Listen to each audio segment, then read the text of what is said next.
నమస్తే, welcome to 99 cinema. Tollywood Manmadhudu, Greek Veerudu king Nagarjuna దశాబ్దాలుగా వెండితెరడు గెలుతున్న ఈ లెజెండ్ ఇప్పుడు తన కెరీర్ లోనే మోస్ట్ ప్రెస్టీజియస్ ప్రాజెక్ట్ కు రెడీ అయ్యారు. అవును, నాగ్ 100వ సినిమా షూటింగ్ సైలెంట్ గా మొదలైపోయింది.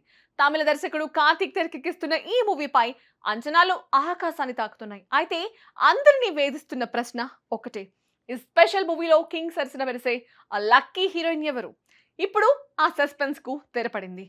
తన అద్భుతమైన నటనతో మెప్పించే తెలుగు మూలాలున్న నటి ఐశ్వర్య రాజేష్ నాగార్జున 100వ సినిమాలో ఫీమేల్ లీడ్ గా నటించబోతున్నట్లు కూడా టాక్. ఇప్పటికే చర్చలు ముగిసాయని, త్వరలోనే ఆమె సెట్స్ లో అడుగు పెట్టబోతుందనే వార్తలు కూడా వైరల్ అవుతున్నాయి. ఈ సినిమాలో మరో సర్ప్రైజ్ ఏంటంటే సీనియర్ నటి టబు కూడా ఒక కీలక పాత్రలో కనిపించబోతుందట.